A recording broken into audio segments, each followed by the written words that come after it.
Today's guest is someone who's walked through the fire and came out a leader forged by it.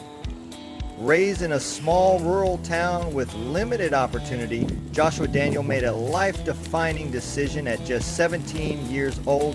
He enlisted in the U.S. Army. By 18, he was in special operations. By 19, he was in combat. What followed was over 20 years of elite military service, 9 deployments, time with the 75th Ranger Regiment and Special Forces, and a career that demanded resilience, adaptability, and relentless commitment. But Joshua's mission didn't stop when the uniform came off. He founded Hero Games Charity, a powerful nonprofit that honors fallen special operations warriors and supports Gold Star families. And through Counterculture Solutions, he now equips everyday people with the tools, mindset, and leadership strategies honed on the battlefield, teaching others how to thrive under pressure, lead with integrity, and live with purpose. He's a husband, a father of 4, a warrior, a mentor, and a man on a mission. Join me in welcoming to the show, Joshua Daniel. Hey, welcome, brother. What's up, dude? Nada. So, you're another one of these guests that it really just was eye-opening. I came in the military in 94. And, we had, what is that, 7 years before any conflict other than Bosnia, if you even count that. And everybody else, that came in after 9/11, it just blows my mind that they came in during war and the same war was still going on and they spent a 20-year career. It's mind-blowing when you think about it like that, Yeah, dude, I think that speaks to the idea that modern warfare is quite different, than it used to be. Yeah, absolutely. I mean, if World War II was a 20-year war, I don't know, there wouldn't be anybody left on this earth. Yeah, man. It would be brutal. So why don't we get some background and what brought you to the military? What was your deciding factor to go in? Yeah, when I was a kid, dude, I just wanted to be a hero. I remember sitting on the bus and thinking about, if a bad kid did something, what would I do? If I was at school and something bad happened, what would I do? How would I help? And I thought there's a bunch of ways to, kind of fit that hero model for a career. Yeah. And movies, dude. Movies were the thing that swung the pendulum in the direction of the military and specifically special operations. I remember being a kid and my dad would take me to Blockbuster every Friday night. Yep. And I'd get a different war movie every Friday night. Just sit down, throw it in the VCR and get some candy and just watch it, man. I think that probably started when I was about 8. And I was sold. I was sold. Platoon. Yeah. We were soldiers. Black Hawk Down. Sold 100%. That's what I want. Don't want anything else. Yeah, I seen in your bio. Was you at Hunter when you was with the 75th? Yeah, man. I was at Hunter from January 05 until about January 10. So we were at Hunter together. I was with the 160th from 2000 to 2010. Yeah, no doubt, man. We certainly were, and I bet our paths crossed even closer because we were intimately close to the 160th. Yeah, absolutely, mind blowing, man. We'll have to talk after the podcast, but yeah. My first deployment with the 160th was February of 2002. So yeah, we were definitely in and out of the sand at the same time. So you did. I'm assuming you came in 11 Bravo and then went Ranger and then went to SF. Is that the path that you took? Exactly. Yeah, I came in, I guess, as an 11 X-ray Hmm. with what they call an option 40 contract now. I Yep. don't remember that being the name back then, but basically a guaranteed slot at what then was called the Ranger Indoctrination Program. It's now Okay. called the Ranger Assessment and Selection Program. So you were guaranteed entry into this selection course, where you were then given an opportunity to essentially screen for the 75th Ranger Regiment. And so that's what I did. Went through RIP in late November, early December of 04. I graduated December 22nd, dude. It was cold. All right. In fact, both selections that I went to, I went in the winter, which highly don't recommend. But yeah, graduated, put my tan beret on December 22nd, 2004. Okay. Yeah, absolutely, man. So you did that, then you went how long were you with the 75th before you went SF? I guess right at 5 years. Okay. Yeah, I don't know if going from Ranger to SF, that's a little bit easier than say going from a mechanic to SF, right? They that tab means something compared to the guys that don't have one. So what was selection like for you? Yeah, I, I know it wasn't easy. no doubt, man. I went to selection on a whim. I made some bad decisions that put my back against the wall, Okay. and it was, um, leave the regiment or go to SF. And I went to SF. I Yeah. never thought for a moment that I wanted to be a Green Beret. I mean, you're in the 75th Ranger Regiment. Back then, in our minds, there was no one better than us. There was no one doing better ops than us. Everyone else was fat, dumb, whatever, you name it. And it's just it's an isolated, closed-minded way to approach things. But Yep. part of that's the reason the Ranger Regiment's so good at what they do. Yeah. And I had a really good time there, man. I had a great reputation, but I was young and I was full of ego and arrogance. I really was, man. They want that.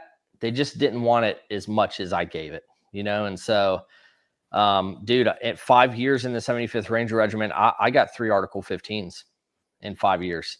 Never Wow. once was demoted, and I consistently promoted through the ranks, because I was an exceptional Ranger. And my Article 15s weren't for things that you would question my character.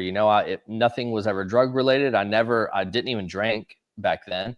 I was a straight and narrow Ranger, man. I came in, I had the highest PT score in the platoon as a private, and got to go to Ranger school ahead of all of my peers, and just excelled. But arrogance, man, it's a Yeah. killer. And It is.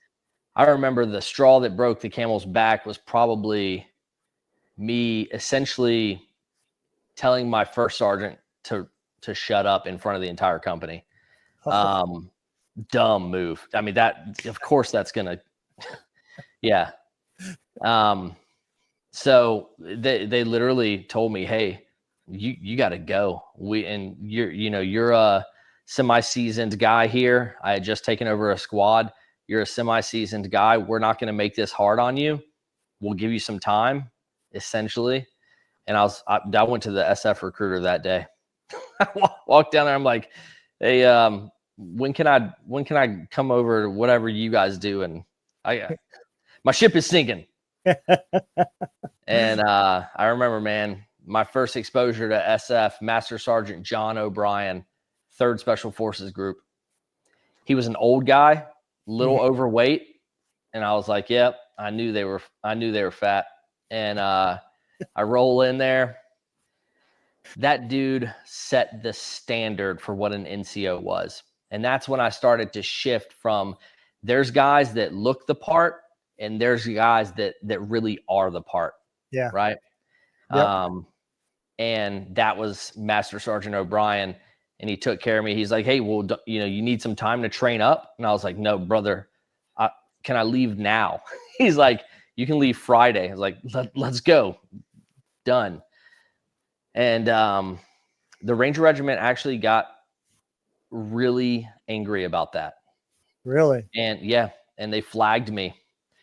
And they kept me from going that Friday. That was October of 2009. And I was like, well, what do you want me to do? I'm trying to fulfill your request here, right? Yeah. And they flagged me. So I called IG. I'm on the phone with IG. I'm like, hey man, I'm just trying to go to selection. These guys flagged me. There's no justification. They lifted the flag and I went to selection. And selection, to your question, was to this day the hardest thing I've ever done, man. Yeah. I went on a whim, so there was no train up, but dude, I was an E5 in the Ranger Regiment. I didn't need a train up physically. Yeah. So I mean, PT for you guys was like from 6:30 to like noon. Bro, like, hey, there's nothing else to do. Let's do PT. That was the Ranger Regiment back then. So very fit.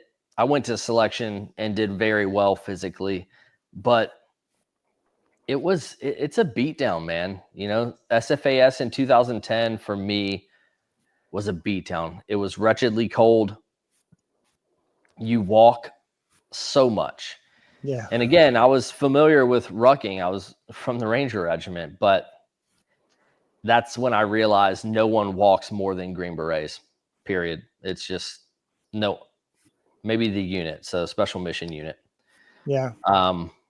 But yeah, we walked so much, and that's a lot. You're by yourself. It's a lot of time to get in your head and go, why am I really here? And for me, my why was, I'm a special operator at heart. This is the path. I have to do this for myself. I have to do this for my family. And dude, selection, I think, was pretty unique for me in that my battalion CSM hated me from the Ranger Regiment. And he happened to jump into Panama with the CSM of selection. Just your luck. Yeah. So dude, I go through week one, and I knew that I was in the top 5, top 10 on every physical event. I knew that because I'm looking around when I'm coming in on these rucks and these runs, and I'm going, okay, there's 5 of us here. There's 10 of us here. And so I knew it wasn't physical. Like, what could this possibly be? Come in there, dude, they berate me. They tear me to pieces. It's a board. Mm-hmm. And they say, hey, the sergeant major, hey, I jumped into Panama with your CSM. And I was like, oh no, I'm done. And he's, hey, what are you going to do when you pass this? Of course you're going to pass. You're a Ranger. You're going to pass this. Well, what are you going to do when I bring you back in here on day 21 and I kick you out as a non-select because I don't want you? And I said, well, I'll come back, Sergeant Major. He said, no, you won't. I won't let you come back. And I said, well, I'm sure I could get a waiver, or I'm sure you'll eventually leave here and I'll come back. Dude, the arrogance that I was like, things I wouldn't suggest doing. And he just gets even more angry. Then he tells me, well, there ain't no waiver. You're not coming back. Then what are you going to do? I said, I'll go to another selection, Sergeant Major. He's like, where? And I'll go here. I'll go wherever, right? He's like, forgive my language. Get the fuck out of here. I was like, oh my gosh, dude. That was week 1 of 3 weeks. Yeah. So I walk out of there and I'm like, I don't know what the outcome is going to be. So I just kept my head up, man. And that's where that arrogance was a little bit of a help, at least confidence, right? Mm-hmm. And I kept my head up, and I ended up performing really well. I got a couple individual acknowledgments through Team Week. They give you blue cards when you're performing well. I think I got 3 blue cards in Team Week, it's pretty good.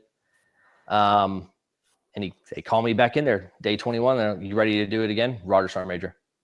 I was like, they're going to let me do it again. That's awesome. Yeah. So Roger Sergeant Major, they berate me a bunch more. They ask me a bunch of questions. The only one I really remembered is, why should we take you? And I don't remember my response, but they kicked me out of the trailer because it was in a trailer. And I'm sitting out there and I'm just thinking about all of life's choices. And they call me back in. And I don't really remember much of what was said, except when that sergeant major looked at me and goes, hey, in SF, we love wild men. And he reached out. Yeah, that's what he was like. Your sergeant major over there in first bat seems to think you're a wild man. Well, in SF, we love wild men. He reached out. Welcome to the regiment. Dude, I cried. I was crying. I was like, what? So, yeah, man, I passed selection and went to the qualification course, went straight through everything, and ended up in 7th group. Oh, awesome, man. Yeah, I think all on that side of the fence, everybody, when they go through the selections, it's a mind fuck. When I went through Green Platoon for the 160th, I was a runner. I could run 2 miles in like 10:30, and that's fast. Yeah, and it was the only thing I did good, but I could do that, and I came through, and I remember them saying the time like 15:50, and I'm like, no fucking way, And what it was like a 2.5 mile track, and they had somebody at the 2 mile point writing down times. But this whole time, I'm like, I'm screwed, and I get through it and everything else, and I learned. The 10 years I was there was only one thing I think that anybody that's in the special ops community is afraid of, and that's losing your security clearance. Because that's the biggest thing that will get you kicked out of the organizations. And that can be for any reason, credit, debt, DUI, whatever, And so I get it. I don't know if the listeners out there get it, but I definitely understand where you were coming from. And it's not easy. It's not easy at all. So it sounded like roughly, if you did 20 years, you were with them for about 15. SF. Yeah. Yeah. So I started the qualification course shortly after selection in 2010. Takes about a year and a half to get through there. I showed up to 7th Special Forces Group in January of 2012, and I left 7th Special Forces Group in March this year, 25. So about 13 years in 7th Group. Yep. Awesome, man. Well, my hat's off to you because I know what it's like, and all the deployments. I believe in your bio you said 9 deployments. So yeah, it's not easy, and it creates a lot of scars. So I definitely get it. So you obviously you said you didn't want to be SF. While you're there, are you thinking about what's next? Are you like, I'm not staying here, I'm going on up the ladder, or were you thinking of the civilian world at that point? The only time I ever thought about the civilian world was during land navigation and selection. I was walking and I was injured. I went to selection injured. Essentially, it was a small injury. We were carrying a litter during training up in the mountains in Ranger Regiment, and I'll never forget. I was carrying one of my best friends, John Penny. This is a training event, and I just stepped in a hole and just tore everything there is to tear in my ankle. Which the ankle is pretty important for rucking, running, land navigation, all that. And that was one of my fears, was having to go to selection. I literally had my ankle taped up all through selection. And a side note there, I love that the Ranger Regiment trains for realism. We were training that our medic had been shot. And so we're carrying our medic, John Penny. Mm-hmm. I leave, I get to the qualification course. They do another deployment. John gets shot. John gets killed. So a side note there, two things. One, the Ranger Regiment knows how to train. They really do. Yeah. And then two, John Penny, amazing, amazing man. I wish I would have been there with him, beside him that day, but I wasn't. So I went into selection injured. I'm in land navigation, and I'm just in so much pain, man. And they don't allow you to bring any meds. So I'm just, trying to pretend I'm not in pain. And I remember I sat down on a tree or I sat down next to a tree, leaned up against it, and it's raining and it's freezing cold. It's winter time in 2000. Yeah, winter. Yeah, it's winter. And I thought, this is the only time I think I've ever thought about quitting. Not that I was going to quit, but I kind of came to terms with if this doesn't work, I'll get to go home and fish with my dad. And I'll never forget that. Just leaning against the tree thinking, if this doesn't work, I'll at least get to fish with my dad. Yeah. And then I got the fuck up and stopped thinking about that. And I finished the course. Right. So damn, where were we? So yeah, we were just talking about while you were with SF. Were you thinking about what's next, or yes, or there we go.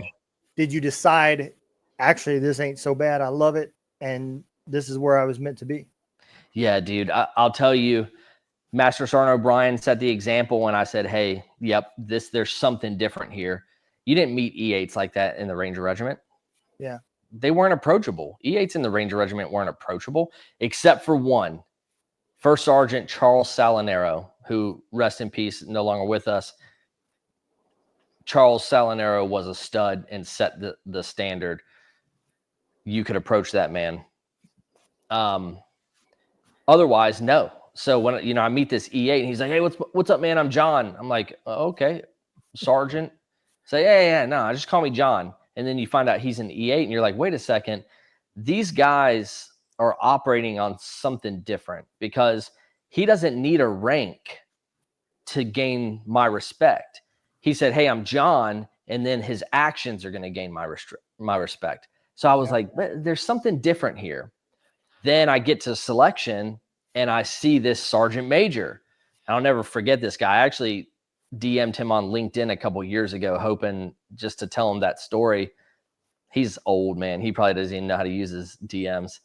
But here he is, having jumped into Panama with his old Ranger buddy, and his Ranger buddy's going, no, you don't want him. That kid's wild. That kid's arrogant, blah, blah, blah. But Green Berets think for themselves, man. Yeah. Hey, yeah, I love my buddy that I jumped into Panama with, but I'm looking at a young Ranger here who will do anything to earn a Green Beret. And that's what we want in the regiment, right? Yep. So seeing these examples, dude, by the time I got to the qualification course, I was sold. I was like, man, this is the biggest accident I've ever had, but boy, is this the place for me. And then I was exposed to other dudes. I won't say his name because he's still active. He was a senior E7 at the time. He's an E9 now. This dude set the standard. He set the standard. He was my direct cadre through the entire qualification course. And I just kept thinking, man, this place is full of exceptional dudes. Not only are they physically fit, tactically sound, they're intelligent, and they really care about you, and they care about the Brotherhood. And I'll tell you, I didn't see that in the Ranger Regiment. Really? Did not. I never, other than pool PT on Tuesdays where we played water polo against you guys. Yeah, dude, I remember that. Whoa. Yeah, it was always because we had the hour before you guys, and then you guys came, and that's where I learned, I was like, man, how many Rangers can you fit in a pool? Always one more. Was that an off-base pool beside a pond? Yep, sure was. Bro, dude, you just brought back a core memory, man. We used to run that pond. We'd run the pond and do like 2 or 3 miles and then go inside and swim forever, drown proofing, just killing each other. And then water polo. Yeah. Wow, man. That's cool. Yeah, I loved it. But I had a similar experience. I didn't know much about the special ops side when I volunteered and went. I just knew I didn't want to go back to El Paso, and this was my opportunity to do something different. So I did it.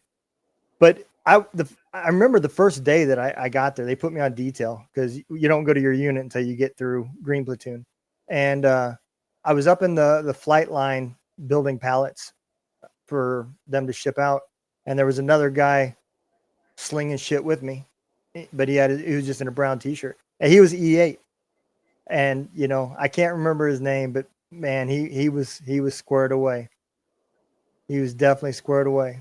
And it just blew my mind that this whole time he's standing right next to me, just grabbing shit and building pallets and getting it ready to go out. And yeah, same thing, man. First name basis. There is a big difference between a volunteer and a volunteer that goes through something like what you guys go through, selections and everything else. It definitely narrows that field down to the ones that will do anything for each other. So yeah, it's awesome, man. So I know you guys, at some point, your career your nonprofit, it started after the military, I'm assuming, right? No, I actually started that in 2017 on the way to my 5th deployment. Yeah. Came home.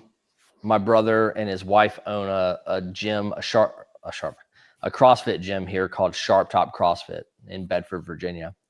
And I told him, like, hey man, I don't think your people can do anything beyond a short Metcon. Like, so let me give them something. And they were like, yeah, let's do it. So we did, and they loved it. And that's where it started. So I was actually, I guess that was 8 years before I retired. Oh yeah. Holy crap. Yeah. I mean, all the way up to the day that I was retiring, I never even thought about doing a nonprofit. I knew about the Night Stalker Association. I know the Rangers have their own association. I'm sure SF does too. So, what was the driving force for you to create it? Yeah. The driving force initially was that I hated CrossFit. And I wanted to see a bunch of CrossFitters physically die, not a real death, but a physical exercise death. And then how welcoming that community was to a hater. And my brother's my best friend, and he and Ariel were just so committed to supporting me. And they're like, hey, whatever you need, man. So we did another one. And I think the catalyst was that one of my company mates died, and we were about to run the Hero Games early on. This was before we were even a nonprofit. And we were like, hey, why don't we charge people money to come do the Hero Games this year? And this is at a time when we've got like 20 people showing up, man. Yeah. 30. And hey, let's charge them money and then take that money and donate it to his wife. Just give it to her. So that's what we did. We took the money, we wrote a letter and mailed her a check. And we didn't hear anything from her for a year.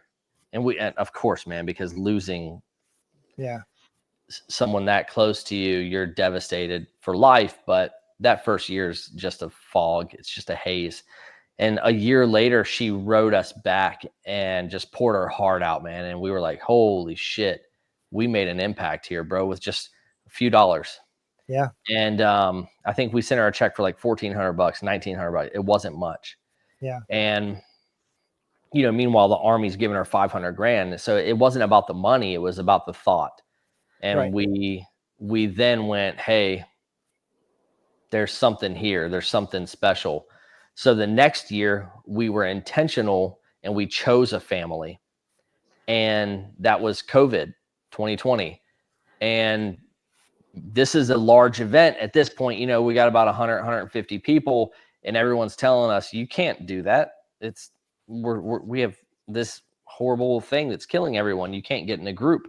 We're like, we don't give a fuck. We're running this. And we ran it. And we actually brought the Gold Star wife there. And then we wrote her a check for like $5 or $6 grand. We're like, okay, this is a way to do this. To what it is now, we fly the family and whoever they want in. We fly them in here to Bedford, Virginia. We give them a beautiful B&B, the nicest SUV they can drive around for the week. We pay for all of their food. We give them a bunch of gifts.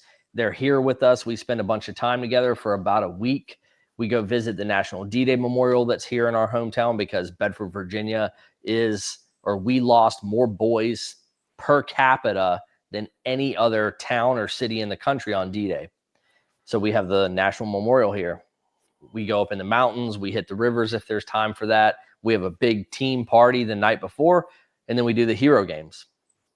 And the Hero Games is a competition, but it's not really, man. It's an opportunity for people to come out and experience something very personal, very physically demanding in a team.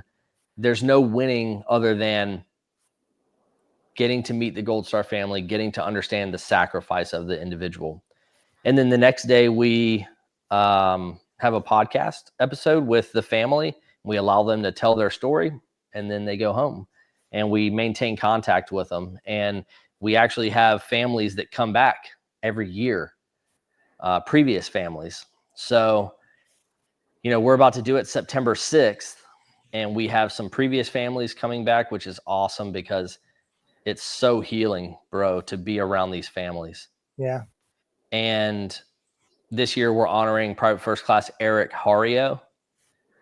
And yeah, dude, it's just special. My buddies come in from all over the place. I had a teammate in 2022 fly in from a contract from Africa to come be cadre for the event. So Wow. it's impactful. It's meaningful. Everyone's there for the right reason. And the reason that we do it, man, is because we owe it to these families. We owe them a continued sense of community because, you know, they lost their link to the community. Yeah. So we reestablished that. We're here forever. We'll always be there to support the families. And selfishly, bro, it saved my mental health, you know, and just being able to give back to these families, man, and just know that I'm doing everything that I can to make sure that my buddies, or even guys that I don't know, Yeah. are, you know, that their people are being taken care of. Yeah. You know, for the listeners that don't know, the special ops community takes care. I mean, it's extended out. It's not just the guys on the battlefield that get the best budgets, best doctors, best training. You know, the Night Stalkers, they hired a doctor, and that doctor's whole job was just to see our family members. You know, so they understand the commitment to your house and to keep your mind on the battlefield. The people back here have to be taken care of. And I never really thought about it until you just said that, but you are right. Once the soldier member is gone, that link to those kind of benefits are gone as well. Yeah, they are, man. And it's just a horrible truth. It's not anyone's fault. Yeah. And, you know, I would offer for anyone listening right now, go listen to our podcast, dude. It speaks for itself. It's called the Catalyst Collective. And we interview these families. And when I say interview, man, we sit down and have genuine conversations just like this one. Yep. And if you really want to hear the impact that we're making, go listen to those families talk about their experience here. Yeah. I mean, it's straight from the mouths of the mothers, the wives, the children. And, you know, Dude, that's the only approval I need. I don't need anyone else's approval. As long as I have the approval of the Gold Star family, we're on track. Yep. No, when I first went into this, I was kind of wondering, what is the impact difference between these associations that they have? And you I didn't even have to ask it. You've answered it. There's a huge commitment difference that these associations don't have compared to. Not that they're bad, it's just they do different things. And I think it's awesome how you've incorporated what the special ops community is. Everything's about team building and team problem solving, everything. It doesn't matter where you're at, whether you're down with us, the high speed Ubers, or the guys on the battlefield. That's just how we train. And so I think that's awesome that you've got it. For the listeners, let's talk a little bit about the game itself. What is that event, and what are the people that are doing it going through? Yeah. So if I may first say, we do believe that we're a unique nonprofit in one primary way. We truly do not profit. We don't pay anyone. Yeah. I'm the president. I don't pay myself for anything. In fact, I've spent thousands and thousands of my own dollars to keep this organization afloat. We have never paid anyone a service for their service within this organization. It's a precedence that we are maintaining. We're just never going to deviate from that. It's too important for us, man. It really comes down to integrity in a lot of ways, man. When you hear nonprofit, you expect that the president of that organization isn't buying a new SUV this year with your donation money. When you donate to Hero Games charity, your dollar literally goes to the family in some capacity, right? That might be food, that might be a gift, that might be their B&B. That's where our money goes.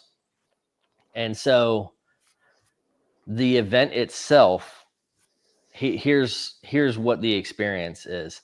So leading up to it, you are assigned a team, or you're already part of a team. So we want to keep this a local event. We've had a lot of people tell us, dude, why don't you monetize this? Change it from a nonprofit.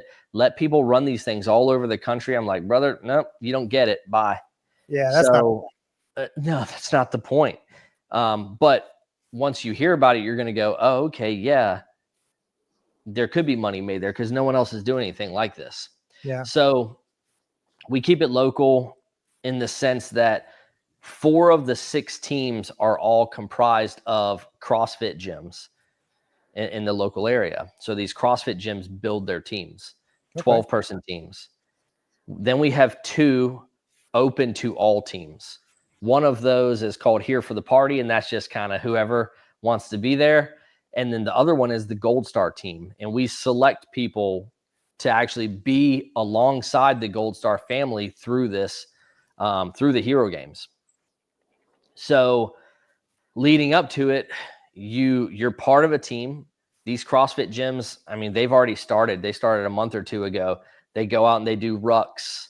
They go over knot tying. They do all of the things that they think they may employ at the Hero Games. And then the event kicks off, right? You show up. It's out at a beautiful mountain apple orchard called Johnson's Orchard. And man, it's just a beautiful, beautiful scenery. You show up there, you register, you get your ruck weighed. Everybody carries 45, whether you're a male or female. You get your ruck weighed and stand by. We have a nice opening ceremony where we remind everyone why they're there.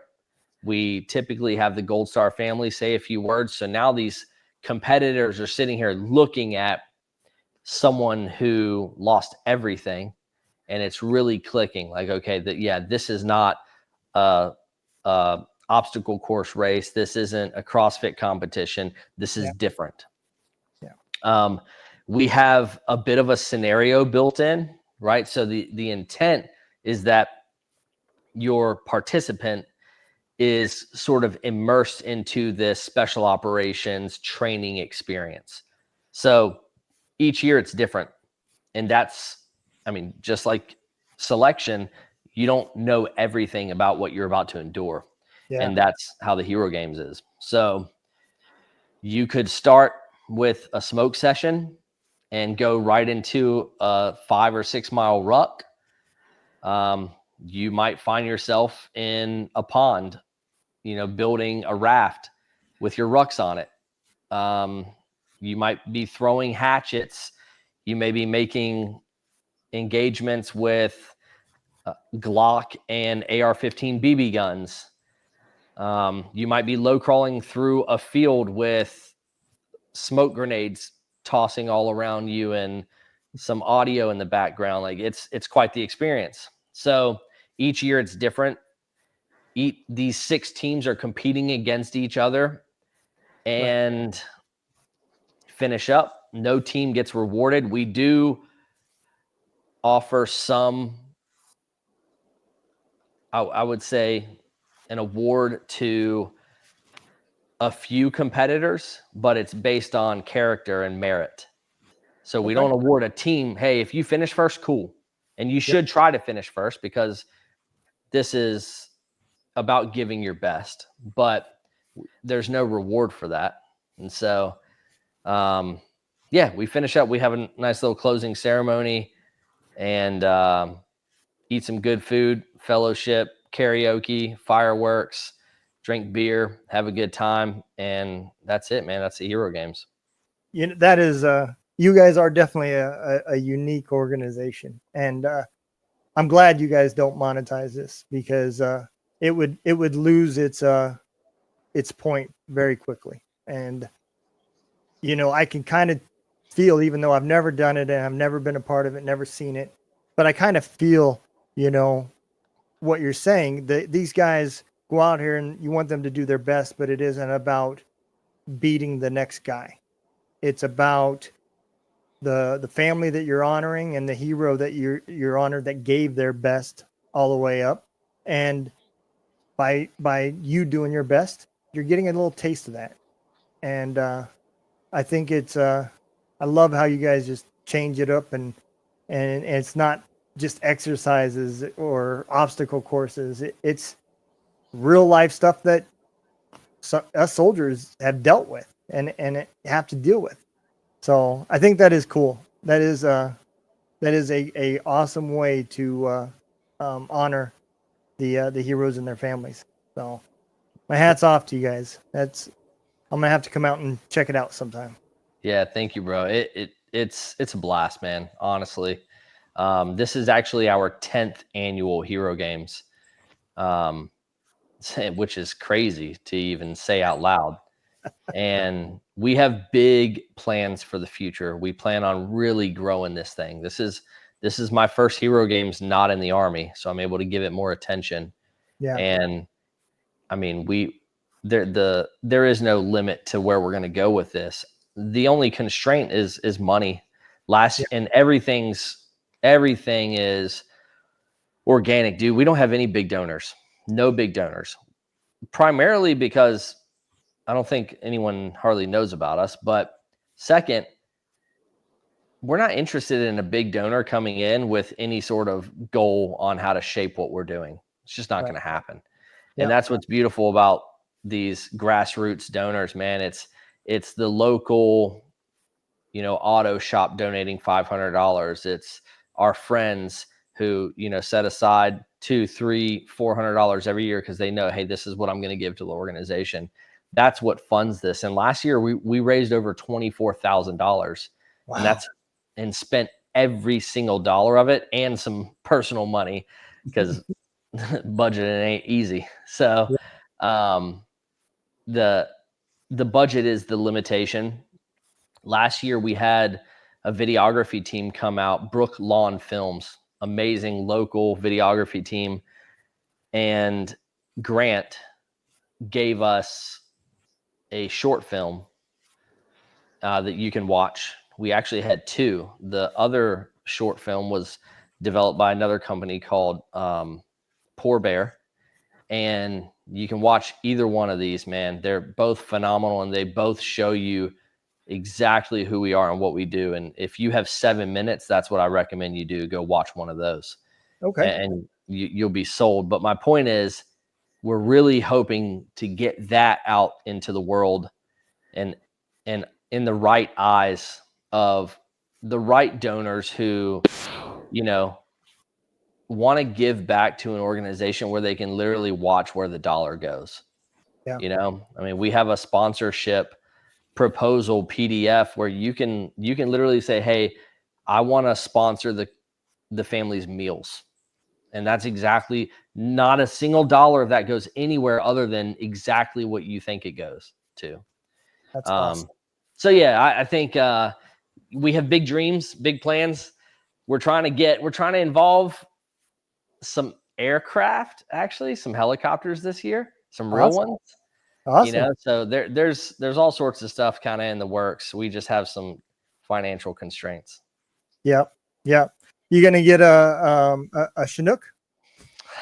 Dude. Yeah, I'm not gonna. We're actually reaching out to the Virginia Guard.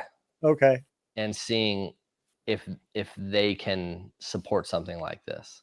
So we have some connections there. We'll see what ends up happening out of that. Yep.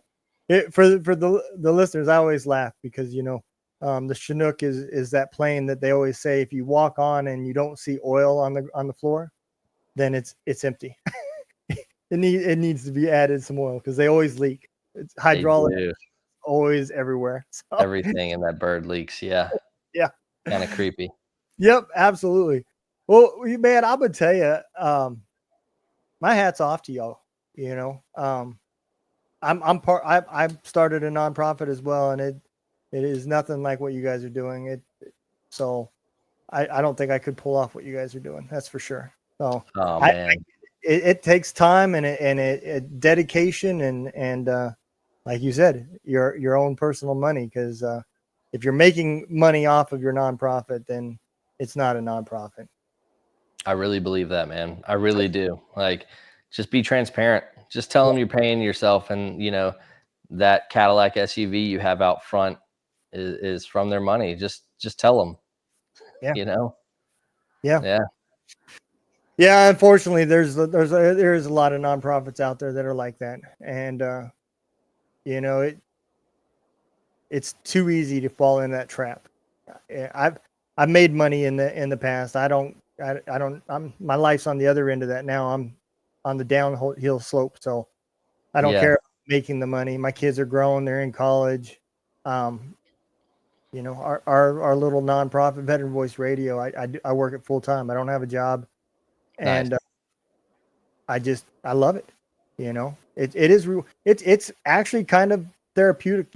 Giving back helps you with your own issues as well. Podcasting and the nonprofit, between those two things, I think it's one of the main reasons why I'm still sane.